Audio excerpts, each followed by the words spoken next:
Welcome back, everyone, to the Ahsan podcast. This is episode number 45, another milestone that we've hit. And today I've got a very special guest on the show, Tyler Walbourne from REC Canada. Nice to have you on, buddy. Thank you for having me. Yeah, my pleasure. I'm honored. Thank you so much. Episode 45, that's a big one. 45, man. Yeah, and it started with you guys at REC, so hopefully get Jas on again on episode 50, which he's committed to.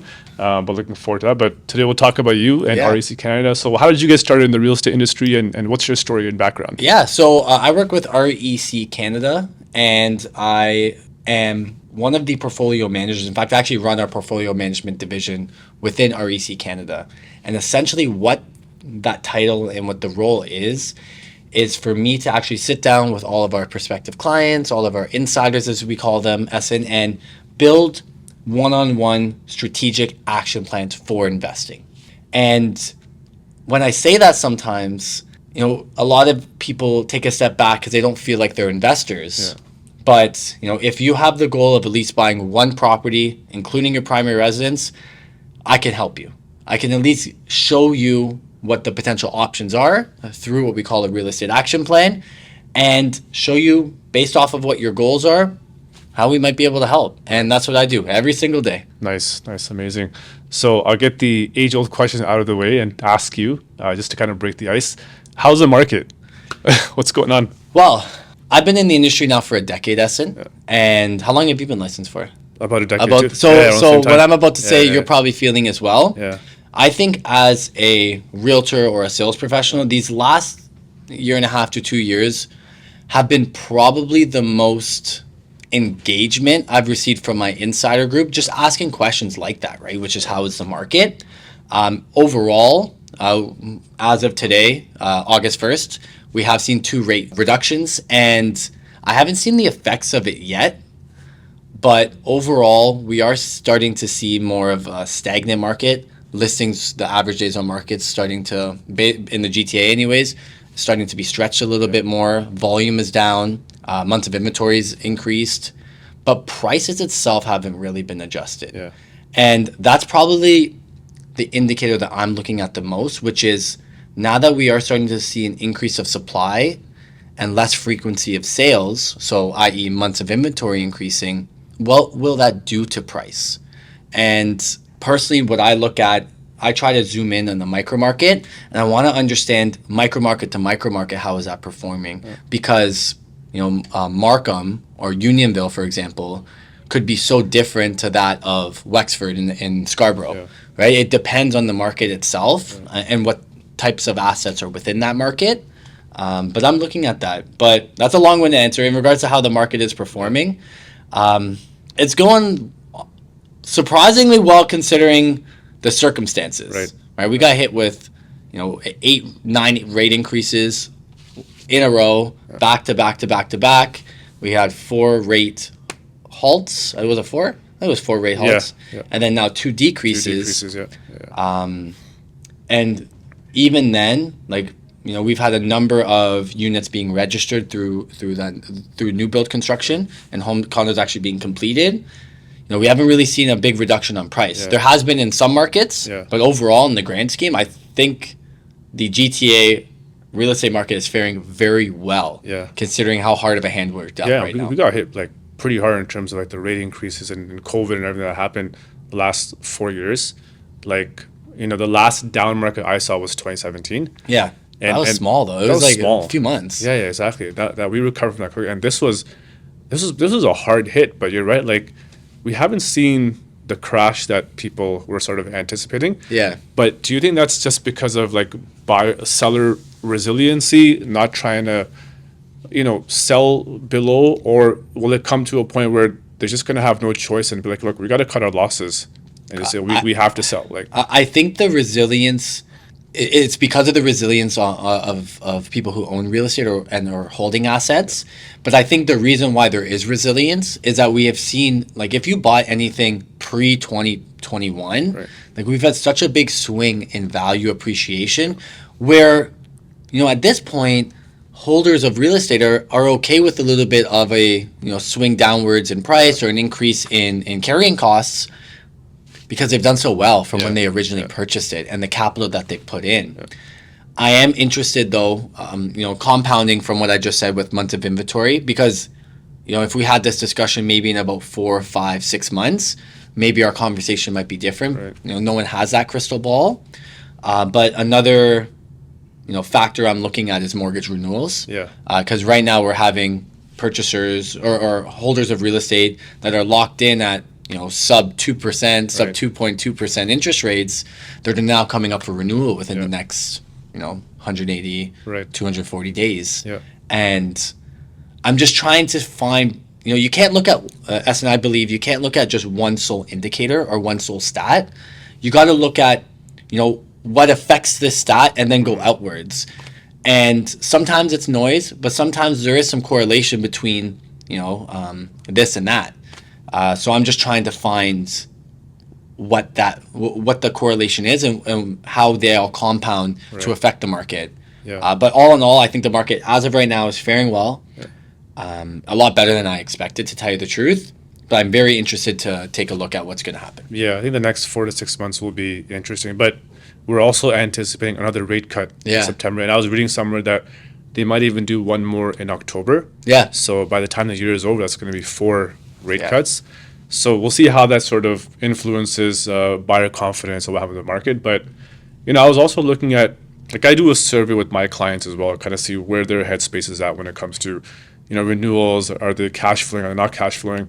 And what I found interesting was a lot of owners that live in their primary residence, I would say, let's say 70% of them, even though they're coming up for renewal, they have a lot of equity Yeah. in their homes. Like for my dad, for example, he's got a small mortgage amount.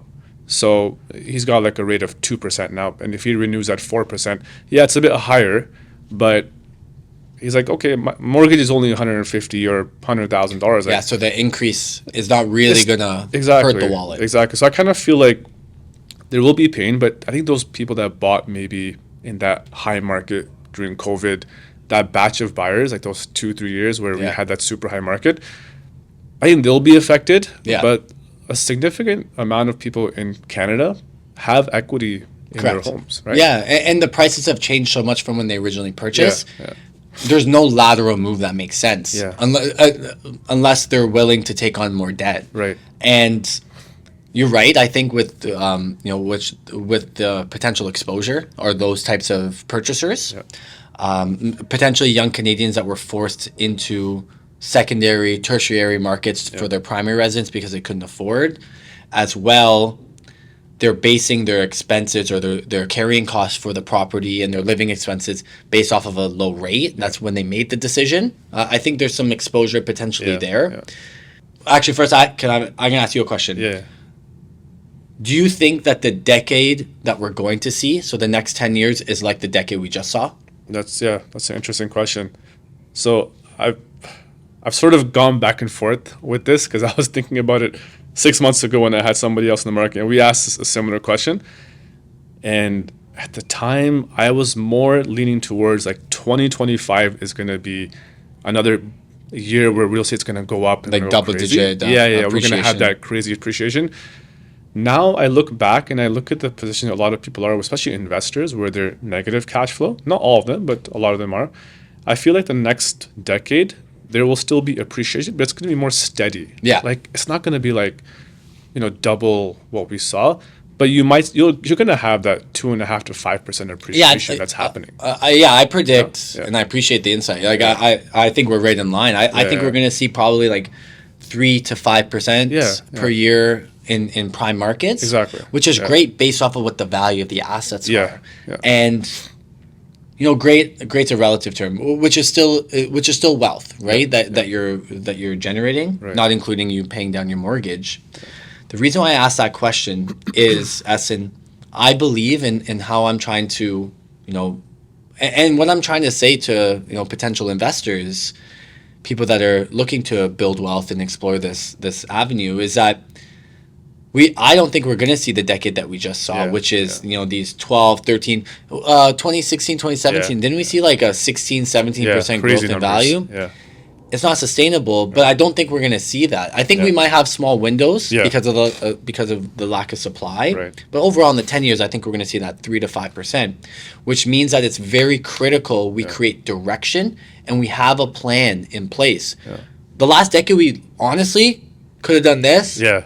You know, pick, you know, put your finger on the map, pick a micro market, and you're probably going to be okay. Yeah. Next decade, I don't think we're going to be like that. Yeah. I think fundamentally we have to understand as investors what we want to get out of the investment, what our risk tolerance is, and understand, and have a contingency plan because there will be some more turbulence. Yeah. And that's normal. What we saw in the last decade was not normal. Yeah. And I'm hearing a lot of negative, talk, a lot of negative talk from media, from the everyday person. I'm sure you're at parties or you're at family gatherings and you hear people say this too, right? Yeah. Where's the market going? It's done. It's crashing. The bubble's gonna go. Right. Well, no. And I put it back and I say, realistically, do you think this $500,000 condo is going to be worth $200,000? Yeah. Because if you do, that's fine, but you got to tell me why now. Yeah. Because I don't. Exactly. Because there's a fundamental cost to build. Right. And that material cost is already built in there. Yeah, it's just the direction's important. Yeah. And now as investors, because we don't have the ability, I believe, in the next decade to hide behind just appreciation, I think we just have to create a more well-rounded portfolio to build wealth. And we don't have the ability to just fall back on just get in. Just get in. No, we got to get in because it's always time in the investment, not timing. Yeah. But we have to pick the right ones. Yeah. And I think that goes back on what you said a few weeks ago during our immersion program. And you mentioned something interesting where you said that now is the time where you should still invest, but you have to be very selective as to where you can invest. You just can't close your eyes and pick, it's like shoes, right? You got to be more selective, be more careful, be more educated on what you want to do. And what I like about you guys is you guys don't advertise every project that comes your way. Yeah. You guys are very selective as to which projects are going to do well. And it could just be like 3 projects a year, right? You believe in those projects. So when it comes to being selective, I'm going to ask you a question. Like right now in this volatile market, like where would be, I would say, a good place to start if you're a new investor? You want to be selective. Where would you invest your money now, knowing that it's going to give you a safe return 5-10 years from now? I think it depends on the investor profile. Yeah. It's important to understand the difference of passive and active investments first. Passive investments are types of opportunities where you're just putting your capital towards, but you're not getting a mortgage. You're not managing the property. Your dollar's being worked for you and it's growing based off of whatever that investment is. An active investment would be just that, right? You're going to find the property, you're putting a down payment, you're getting a mortgage at some point, and you're going to have to manage, the tenants and toilets, as they say. And I believe that every investor should be having a diversified portfolio, and not just all in real estate as well, in other venues and assets as well. But if you are just starting off of investing, I think the questions that I ask first and foremost is, where do you see yourself in 5 years in life and in employment? Right. If this is somebody that is not looking to transition out of their 9 to 5 in the next 5 to 10 years, they're actually instead, thinking about growing in the industry that they're in. If this is somebody that already has, some capital saved either through family support or for themselves, like, through either through savings or through growth in their primary residence, and they're willing to take that out. I would say if you're looking for an active income property, you got to focus on markets that have the potential for population growth. Yeah. And the way that you look at that is you can look at what municipal, provincial, and federal governments are doing to increase the infrastructure. So if you're seeing markets that are improving their transit system, if you're seeing markets that have that have new employment opportunities or a new sector of employment in that industry, or if you see markets that have high-rise potential development, I would target those markets. I would target markets that, if it's an active income property, like ones like a duplex, for example, I would target ones that have a pretty flourishing tenant sector. ones that, through a diversified employment sector, you get a mixed bag of tenants. Not just blue collar, which there's nothing wrong with that. But I think just more speaking about a market, I think it's important to have a diversified employment sector. And you want to get in on a duplex or a triplex, like a traditional residential investment. You want to at least cover your expenses. And I think those types of markets right now, you can look into St. Catharines, Niagara, Welland, Grimsby, that Niagara corridor. Right. Hamilton's a little bit tough based off of the opportunities I'm seeing. I just think the margins are too tight. The rental sector has increased, like the rental values have increased very quickly. But that's also a detriment sometimes to the market itself, because that increases the potential risk of lack of tenant payment or delinquency when it's too fast. Right. People's living expenses just completely changed. And now they're rushing to get into something, and sometimes that tenant can't afford that property. And I think Hamilton has had that rush right now. But there are some still good options. But I still think Niagara, if you're looking in that corridor.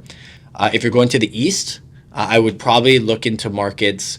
Oshawa, because of the change in price, could be a good one. Actually, I'm seeing some really good options if you want to do like single family conversion. I don't think that's for every investor, but if you're looking for that, like a rehab type of opportunity, that could be a good market. Oshawa, they're very favorable for builders and for people who want to add units to the property. You could look into Belleville if you have a capital constraint. Like if you don't want to put $120,000 down, Ahsan, 130 or 160, let's be honest, what we need in the GTA. If you want to just focus maybe on like that $60,000 to $80,000, there's some great detached, semi-detached homes in Belleville. And looking at the fundamental criteria that I just laid out, Belleville's increasing their highways. They're actually adding a few exits. They have not high-rise development, but they have subdivision development happening as we speak there. As well, their employment sector is about to get really changed because they have an Amazon distribution plant that the city of Belleville, as well as Ontario, the provincial government, is funding money to actually complete and to really add some life into this market that's right on the 401. So that could be a good one as well. You have to obviously be okay with a tertiary market and what that gives you sometimes in regards to work. But if you're okay with work, that's that. And then the last one is if you, and we were talking about this before, if you're an investor that's okay with a little bit of negative cash flow, I would 100% take advantage of C1, C8. And for everyone who's not a realtor, that's the downtown Toronto core. The condo market right now, what are we, months of inventory there? Almost 6, 7. Yeah, I think we're at like 7 months of inventory right there. It's historic. Like we haven't seen that. Like I have never seen 7 months of inventory. I would be very interested to know when was the last time we've seen that. And there's a ton of supply right now. And we now finally have a time when buyers can negotiate. And I would definitely look into that market because fundamentally we're like we have the ability to really negotiate price there, so we can have a little bit of a lift when the market does pick up, even by that 3 to 5%. Right. And as well, there's a lot of high-rise development that still hasn't been completed there, and those ones have sold for like, some of them are like $1,600 a foot, $1,700 a foot, and resale prices right now are about $950. Let's call it about $1,000 a foot in the downtown core. Do I think that condo at $1,000 a foot that's already built, that's 5 years old, will be the same value as the condo that's just completed at $1,500 a foot? In 2 years when that condo does get completed, no. But that spread is nice. We want to see that spread, so at least when someone's not willing to go and buy something at that $1,500 a foot, there's still that that condo there, and that will help increase the price. Yeah, no, I agree with you, and I think the condo market right now is a great opportunity for a lot of buyers to go in and negotiate. Like I was telling you offline that I've got 2 condos on the market right now. One is at Bayview Village. At one point that property was worth in the high 600s. It's I love Bayview like you Village. can't, like all those things you mentioned, like the indicators, like transit, hospital, it's all there. Employment is all there. Highways, everything is there. A great school sector. A great school sector, exactly. Which are all indicators for future appreciation. And now that property, if we're lucky, will get 515 if we're lucky. Yeah. Right. So, and that too is negotiable. I have another listing coming up in Etobicoke, in a good part of that area, where at one point I was doing an evaluation for my client 2 years ago, 750 for a 2-bedroom, 2-bath. We did an evaluation just yesterday, 560, 570 maybe. And so that's kind of where I'm seeing the opportunities. And, you might get some negative cash flow, but I think at some point in time, like if we look at a 3 to 5% appreciation, now's the time where you have that runway to build that appreciation, and you can negotiate. You can get your inspection, financing conditions in there, closing dates, like you name it, right? This is the time to negotiate. Renovation potential, like exactly. Improvements to the property that we didn't have even 3 years ago. Yeah, and no competition. Competition. Yeah, exactly. That's what I'm just trying to drive home is, we have to understand as investors what is it we're trying to get out of it, right? And then from there, through your expertise, through my expertise, we then can just reverse engineer. Okay, here's some potential asset types. Right. Here's some potential markets. Let's go sit down. Let's go and break down the investment through what we call a pro forma. Right. Let's have that investment breakdown and see. Okay, are you do you like vanilla or chocolate at this point? Like, here are the options. Let's go out and go see some. Yeah. And if it works out, great. If it doesn't, at least you have the knowledge now. You're loaded with the knowledge. Yeah. And rents are keep going up, so rents are, and that's actually interesting too. I'm happy that you brought that up because I am looking at the rental market as well. Yeah. I think we are in a small window of time where we are starting to see the supply of rentals increase, and it just might be a timing thing. Right. We have a leasing division, and I leverage a lot of that boots to the ground movement in the market on that, and we have the listings are still being leased out. Like, we still have under 2% vacancy rate in our city, but we are seeing now that tenants have a little bit more ability to breathe in regards to rushing to go see something. Yeah. The average days on market's increasing a little bit, but the rents itself are increasing though. Yeah, there used to be a time where, like, looking for a lease in downtown, next to impossible. If you don't have the application ready, if you don't have your credit report done, and if it doesn't look good, and if you don't see it the day it's listed, it's gone. It's gone. It's not as competitive right now, which is good. I believe there's a lot of unfortunate circumstances when we start to see this type of turbulence, but there's also some positives as well, which means we've created more of a fairer market. Right. And I grew up renting. I actually still rent my primary residence and invest elsewhere. I do want to try to make this market as fair as possible for tenants as well. Yeah. Me personally, like, as a realtor the last decade or so, I've always enjoyed the balanced market. Yeah. Where it's fair for the seller, fair for the buyer. Mainly because when it was hot, like, you had like 10, 12 offers in a property. And the seller might get, 200, 300,000 over asking, but it's not a fun market to navigate because it's just go, go, go, right? Now I feel like it's a bit more steady. Buyers have, like, we did a deal the other day, $70K below asking for a 3,000 square foot house in Newmarket. Nice. And financing condition, inspection condition, everything. Like, it was just, a great deal for the buyers. But I enjoy that market where we have, because I like to negotiate. Yeah, that's what we're hired for, to negotiate, right? And that's like the art of a good deal. When the market is hot and it's a heavy seller's market, we're order taking.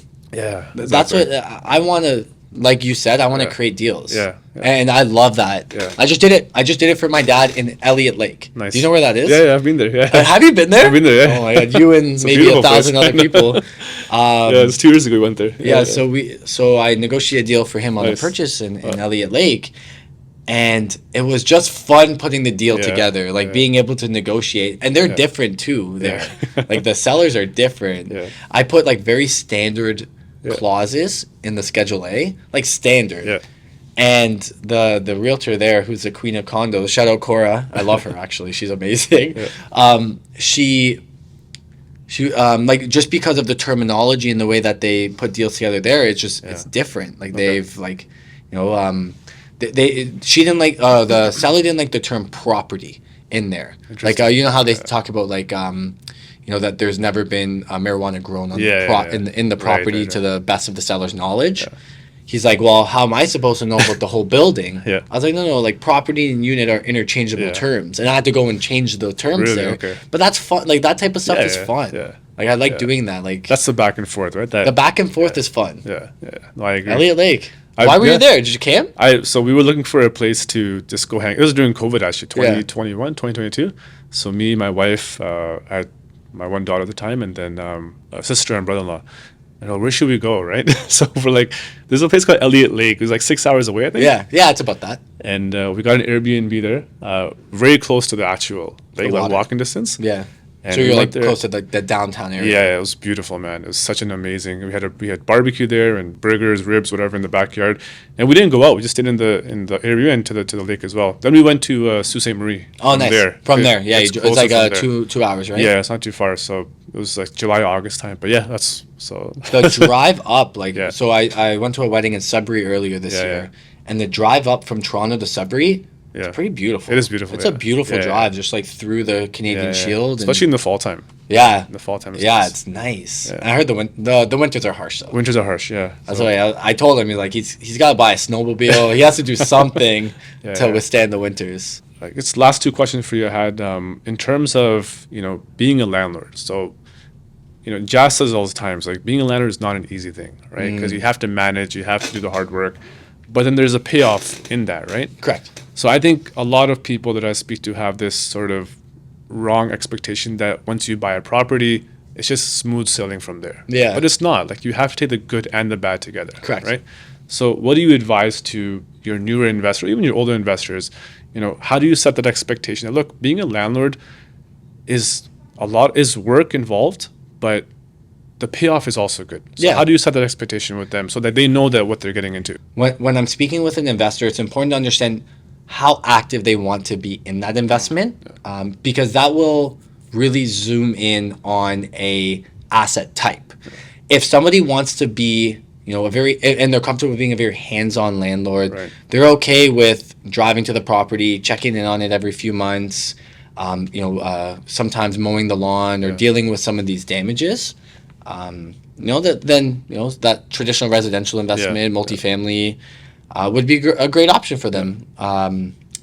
If they want something a little bit more hands off and they just kind of want to manage the tenants, but they don't really want to do too much of that, that repair, or they're not comfortable with dealing with the expenses of the Right. repair sometimes, then you're going to lean towards more of like a condo type of investment where it's more hands off. What I try to do, like, once I understand their risk tolerance, how far they want to drive, like go out from where they live, after that, I then try to talk about how to set up your relationship with the tenant before they move in. And that is so critical. Yeah. And I hope more investors start doing this more. A lot of landlords have the misconception that you're doing the tenant a favor of providing them housing, but it's in fact the other way. Yeah. They're doing you a favor. Yeah. They're taking care of the property. Yeah. They are hopefully paying rent on time, and Yeah. you're lowering the balance on your mortgage, and they're putting money and wealth into your pocket. Right. You got to treat that person with respect. Right. Try to set up the relationship first and foremost about you're on the landlord being on the tenant side. You're here for them. You're always open to having this communication. Make sure you set the expectation that if there's any delinquency, that person is not going to be in trouble. Like in most cases, won't be in trouble. But the landlord has to be notified about this as soon as that delinquency happens, that damage happens. Yeah. Best example of this, I own a condo in London. I get a call from my tenants. It's a condo. I get a call from my tenants Sunday morning at 7:30. I remember I only had one daughter at the time, and she was fairly young. She was just like playing with me on the bed, like she was like how kids do. Yeah. They were like cuddling and like wrestling and stuff. I get the call, and for everyone watching, if you get a call from a tenant Sunday morning at 7 a.m., it's not because they just want to say hi. They're going to be telling you something. Alarming. So I picked up the call, and she, the tenant at the time was like, "Tyler, I heard a loud bang, and then now the bathroom ceiling is dripping." Oh, shoot. And I was just like, the bathroom ceiling is dripping. I was like, can you please just hang up the phone and just video call me? Because I live in Toronto. This is in London. So she video calls me. All we see is something dripping? And she looks up, and the upstairs ceiling or the bathroom ceiling is warped. Like, it's a big bubble, like a huge warped bubble dripping. Luckily, this condo we have 2 bathrooms there, and I was just like, tenant, please do close that door. Do not use that bathroom right now. Yeah. And just use the other one for now. Yeah. The minute she hung up, I went outbound. I contacted 2 people. First, I contacted the property managers on site, the concierge, just to let them know of the delinquency. There are times, if you are a condo owner and this is an income property, you can call the property managers because they have a list of preferred vendors as well, service providers, that they can get in a lot faster to actually go and do the work. Yeah. So that was the first person I called. I left a message, they didn't pick up. I wasn't going to leave it by chance. I then went through, our service provider. Fortunate enough, I'm on the inside. I have a list of preferred vendors that I actually already qualified. And I called 2 plumbers, 1 answered. I got them in the condo within that hour and a half. Obviously, it was caused by the upstairs unit owner. They fixed the leak, and then at that point, once he was already in, turned off the water to fix the problem. The property management company called me that was on site, and I was able to coordinate a contractor in to actually fix the work relatively fast. All of that was done, probably call it by 12 o'clock that same Sunday at home. I didn't drive there to go and see it. That's why condos are very hands-off as an investment in most cases. And then, afterwards, I just coordinated with the unit owner upstairs and just spoke about, potential reimbursements because I paid for it up front. Everything was handled very smoothly, actually. But I wanted to bring that up, that's an example of why understanding the work that you want to put towards this asset is very important to understand, and that condos are a lot less, obviously, of work. Yeah, but the trade-off is you get less potential cash flow. Right. Less tenants, less lower rent potentially that you're charging them. So that's second, right? So first, just to go back, is understanding the work that the potential investor is willing to do. Second is, once you actually do decide to purchase a property, is have role definition with the tenant and make sure that you articulate that you're on their side. And then after that, it's just, I would say, probably about 4 times a year. Yeah. Just check in with the tenant. Yeah. I would say go to the property twice personally, and then the other 2 times just have a quick phone call. Just say, how's everything going? Right. You're trying to also, it's a good rule of thumb, just to create, every time you speak with them, more and more of a human connection with them. You're just trying to, you're trying to more and more be on their side. Right. And in my experience, that's the best way to, to speak about what it is you need to do to become a landlord. Yeah, no, I agree. Communication is key on both sides, right? Like, I have a couple of properties, and my clients have, in terms of managing it, like what you hear on the news, unfortunately, you always hear these stories about tenants trashing their property, and that does happen. But honestly, like 9 times out of 10, tenants are good. Like, you don't hear about the good tenants, right? You always hear about the bad. It's boring. You want to hear about the juicy story, right?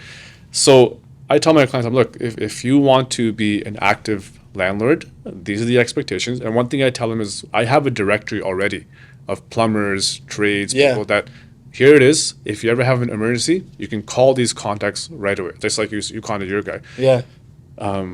And some people enjoy it. Some people kind of don't realize that, I didn't know it was this much work. But I feel like you have to sort of, maybe it's not the right, but you have to enjoy the process that comes with it. Like, yes, there's work, but you're also getting wealth in your pocket. That's right. So it's like a job, right? You're not going to just go to job and not get paid for it. So it's the same thing. But you got to have you have to have the positive mindset behind it. Exactly. Yeah. Because one thing I actually gauge when I'm speaking with an investor is their happiness on one of the investments they have. Yeah. I want to understand, like, does this investment make you happy? Yeah. Because that's a very important factor for me, an ease of life for that potential investor that we're working with. Right. That doesn't show, in a profit and loss, P&L chart. Yeah. It doesn't. Yeah. But that's important. You have to gauge happiness with real estate investments more than like a stock, for example, because there's added work to this. Yeah. you got to enjoy that. Yeah. If not, go passive. Exactly. Do some passive styles of opportunities. Which is fine, yeah. That's great. Yeah, it's still fine. Yeah. There's a ton. That's the best thing about real estate investments. Yeah. Is my plan, your plan, the person watching over here, your plan could be totally different, and we're going and looking at different types of opportunities, but it's right for us, and we're doing the right things to build whatever that quote unquote life we're trying to create for us is. Exactly. And that's what we're trying to do. And as much as we talk about, long-term benefits of holding on to real estate or investments, the short term you have to enjoy, because if you think long-term, you'll be 60, 70 and you're like, oh, life passing by, but enjoy the wealth you're creating out. Enjoy the short-term aspects of owning a property, the cash flow you're getting, and so enjoy the process, enjoy the moment, right? So I think that kind of gets lost when we just think, oh, long-term, which is obviously the end goal, but short-term is also important, right? Think about now. Think about happiness now. I think you hit it on the head. Happiness is very key. If a property is stressing you out, then maybe you got to, make a different decision and change course or correct course. So we were talking about how, the brain always goes towards like that, the negative media. Yeah. Our mind also, if we keep thinking negatively, found we keep trying to search for it too. It comes, so you got to have an open mind. You have to stay positive. Yeah. And, you have to trust the process. Yeah, 100%. Like the 76ers. They trusted the process. Now they got Paul George. Exactly. There you go. Exactly. But just to end that off, I was at a seminar last week and the speaker said, what you seek in life will seek you back. 100%. That's a great way to say it. So you seek negativity, it will seek you back. If you seek positivity, and if you're going through a rough time, then just be positive and that'll come back to you in some way. So, but going to the NBA now, because I know you're an NBA fan. Yeah. So talk a little bit about that in closing. What do you think's happening this year? Who's your pick for the 2024-2025 championship? It's really hard, right? Because there's been a lot of changes this offseason, which is amazing. Yeah. And I think it's because now, like, the top players will always get paid, right? And then the rookies that are coming in are good enough, and their IQ and their skill based off of the current systems in the NBA are good enough. Where now the mid-level players, ones that are, like, for example, call it like DeRozan. DeRozan a little bit, I would say, on the upper scale, obviously, but they're not finding the destinations that they would have usually seen 6-7 years ago with that caliber of skill. Right. And I think it's because the game has shifted. And what I think is gonna, it's hard to say. I think it's hard to not put Denver up there. I think they just have a complete team. They now have Westbrook. Right. What do you think about that? I think Westbrook is done. Yeah? Yeah, I think he's... I don't know. I feel like he's just... Any team he's gone to now... I mean, the Clippers, he was okay, but I don't know if he really adds much to your team now at this point, right? So, I believe that Denver's probably going to use him more of like he'll that. He'll well there, I think so. I think... With Jokic as well, it's going to be nice. I don't think he's going to get a lot of touches with the A team. He's probably going to be coming off the bench, adding a little bit of energy. Yeah. His fallback has always kind of been, unfortunately, needing the ball. Yeah.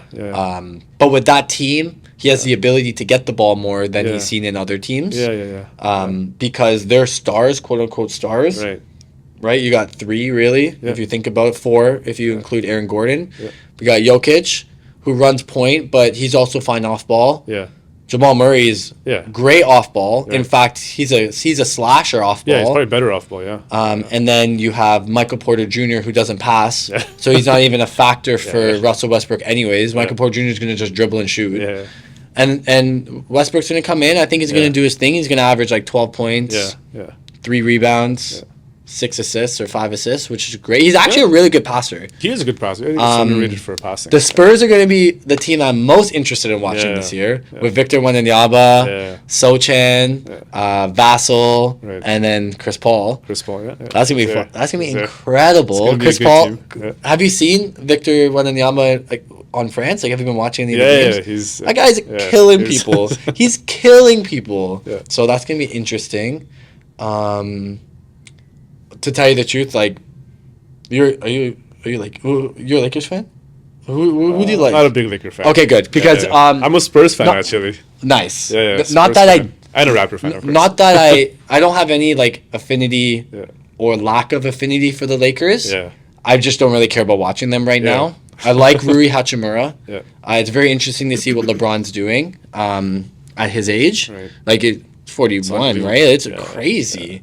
And AD is, I still think, even though he's so highly rated, I still think he's one of the low. Like he's so underappreciated. Yeah. Like he probably won them that championship in the bubble. Yeah, And yeah. I'm not really interested in that team, to tell you the truth, at all. Phoenix, I don't care about. I'm just going through the list. Yeah. Oh, I'm excited for Minnesota. Minnesota's good. Minnesota's going to be They're fun. And Memphis with John Morant back. Yeah. The West is going to be That'll be stacked. The East, good. Boston, probably. Champions. they're Defending champions. champs. And it was beautiful basketball, but it's Yeah. like... They were good. Yeah. They were... Obviously, they're world champions right now. I'm interested to see Philly, though. Yeah. I'm interested to see what types of set plays Toronto does. Right. Charlotte is always a team I think can do better than they're doing. It's like they always try to, Yeah. like they always just underperform. Underachieve. Yeah. Yeah, it's just, they've had injury problems. Who else? Sacramento has Oh yeah, Sac's gonna be DeMar- good. Yeah, DeMar now. yeah, Yeah. and then also Dallas with Clay. Dallas Clay. Yeah. Oh Yeah. shit, there's been Yeah, so that'll be good. much. There's been so much. A lot of changes. A lot of changes. Yeah. New York. New York. Yeah. New York. New is- York they're in now the with mix. Mikal Bridges. Yeah, they're in that the team. mix. That team is. That team's gonna. They're gonna. give Boston. They're gonna average Yeah. like the score. The teams they play against is Yeah. they're only gonna get 90 points, Yeah. 92, Yeah. 93 The points. Knicks are back. They were back They're last year, back, but yeah. they're back even more. Yeah, they're so fun to watch, Yeah, eh? they're In the fun to watch. playoffs, Yeah. I like Cleveland. Cleveland's I've good always, too. I just like I like Jared Allen. Yeah. I've always liked Donovan Mitchell. Yeah. I think they have like if they played in the early 2000s, Yeah. that team would have done very Yeah. well. Yeah. I like Cleveland a lot. I hope where did they end up this year? I think they lost in the Eastern Conference semis, right? Yeah. I think this too. Was it Boston or New York? I don't remember. No, New York beat Indiana. Oh, Indiana's going to be pretty good this They're year pretty too. good. Yeah. Siakam They signed. honestly, signed. there's a lot of good teams in the Yeah, NBA. there's a and lot it's of parity. very A lot of competitive parity. now. Yeah.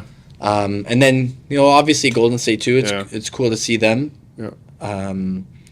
They're probably gonna make one. I think they're gonna make one nice signing. I have a Yeah. feeling. And they didn't let Wiggins play on Team Canada supposedly. Yeah. I think they're trying to trade him away. I heard. I was reading this morning that he actually didn't want to play. Yeah. Yeah, and apparently Golden State didn't stop him from playing. That's what I read. That's surprising. Oh, and Clippers Yeah. with their new stadium. Yes. That's gonna be cool. Yeah. That stadium looks Yeah, incredible. it looks good. Yeah. Like they have Right. like the college standing section. Yeah. And it's made for younger people. Like Right. so, it's gonna be cheap. The seats are gonna be cheaper. Yeah. But no Paul George though. So. No Paul George. That's okay. I think they're Yeah. gonna be fine. They'll be fine. Yeah. Kawhi's still He there. did. I don't think you can really. I personally believe you can't really discredit Paul George for leaving. Yeah. I don't blame him. I don't blame him. He was there for how long? 4 years. 4 or 5 4 years, Yeah. and he stayed healthy. Yeah, he was helping He them, contributed. Kawhi. Yeah. Yeah. It was unfortunately healthy. it just didn't work out. That's still going to be good though with Kawhi, James Harden, Harden's there. Terrence Mann. Yeah. They got Norman Powell. Powell's I was there. hoping he Yeah. would take a bigger step at this point. Yeah. So I think he's sort of reached his ceiling, but he's still a good. yeah, but productive player. he's really when he's on, his shot is pretty good, but his ability to have paint touches is nice Yeah. to see. So it sucks in the defense. And then you got guys like Terrence Mann. You got Yeah. guys like Kawhi. It's Harden, gonna who be can shoot. interesting West for sure. I like Denver a lot. I think I'm gonna stick with Yeah. Denver.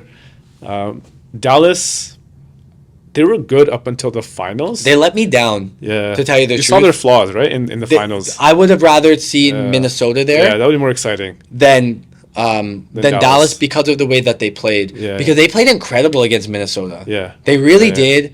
And I know that the Boston team was hard to score Yeah. on, but Minnesota's hard to score on too. yeah, And they still were handled them able well. to contribute these these isolated yeah, plays. exactly. But they let me down. That's why Maybe Clay adds. I got a bad taste in my mouth right now.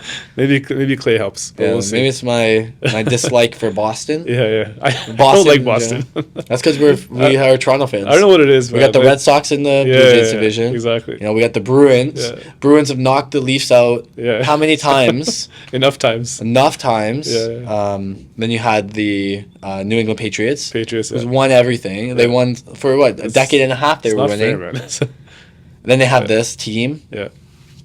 We'll see. I'm gonna go with Denver. I just like Denver. Who's the final matchup then? You think Probably I say Denver and Boston. Denver, Yeah. Boston? Maybe Okay. New York if New York gets by Boston, but I think Boston. As much as I dislike them, I mean Derek White, Tatum, Jaylen Brown is like I think he might be the best one on the team right now. He should have won the MVP. Well, he did win MVP in the finals. Drew was a great piece for them. Yeah. Drew was an amazing piece. Oh, he even talked about Milwaukee, but yeah, Drew Holiday was a great piece for Yeah, them. he's an amazing player, and then they have Chris that- Tapps. yeah. He hardly played in the finals, so I think. But when he did, they didn't have an answer for them, and that's why they lost game one. They didn't lose game. Whatever. That's why Dallas lost a few of the games. Is that they didn't have an answer for a scorer like Porzingis. Exactly. And Porzingis, and he was unhealthy too. He didn't have to be the first option. Yeah, exactly. So when he's back, I think they're going to be unstoppable. But I really like Denver. I like Jokic. I love Jamal Murray. Like we're talking. A Denver Boston matchup would be fun be to sick. watch. That'd Be a really fun. Yeah. I think it's going to be Memphis. Yeah, Memphis. Yeah, I think it's gonna be Memphis. I think that they have such an ability to score. Yeah. And their defense is good enough. Yeah. So I think it's gonna be Memphis, and I think it's gonna be Boston. But Boston, yeah. I think it's gonna be Memphis, Boston. It has to be Boston, man. There's no one better, man. And then we'll do a podcast on just the NBA actually. Yeah, sure. Yeah, we did one like a couple a year ago. I watched it. It's good. Yeah, we had like 3 of my friends on, so I'm gonna get you on. I think you'd add some good insight. One's to it. one of your friends is a big MJ fan, right? And one's a LeBron fan. One's a LeBron fan. Yeah. It's Oh no, you were talking about MJ. yeah. Did you grow up watching LeBron more or Jordan more? I grew up watching Kobe more. But okay. So you're in the middle, like I'm in the middle. That's me. I was born in the early '90s, right? So I'm kind of in the middle. Yeah. But MJ to me is the GOAT because you have to look at. Yeah. I believe in basketball. If you're talking about individual player, you got to look at clutchness. Yeah. You got to look at the ability to control the game. Right. And I personally believe that if you look at the ability to control the game and clutch. Yeah. He's the most clutch player of all time. Yeah. He's so clutch, and he controls the game. When you need a bucket, he gets a bucket. And for LeBron, not to discredit him, because I also love his style of play, because he's more of the, that ecosystem. He creates a system that works for everybody. Right. He's like a floor general. Yeah. But we're not talking about who's the best floor general of all time. We're talking about who's the best player. And the thing that discredits LeBron, I believe, is one his free throw percentage. Yeah. What the fuck is that? It's like 70% free throw or whatever. That's awful. The greatest of all times. like we're talking about like NBA final games. Yeah. He's going to the stripe twice. He's probably missing once. Yeah. Come on. And then the second thing is that, and it's been proven that when on LeBron's teams they needed the win, he passed it. Yeah. Sure, he created that play. He created the gravity and passed it out. We're talking about greatest player of all time. Yeah. We're talking about someone who rises above and takes that shot. I rest my case. That's it for me, personally. That's it. Kumel Magani, shout out to you. Shout out. We'll see what we love LeBron, but...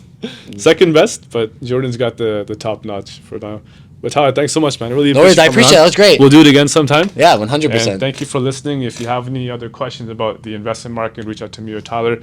And please do share, like, and subscribe to the episode and to the channel so you can be informed on more content in the future. See you in the next episode. And reach out to Ahsan. He's awesome. Thank you.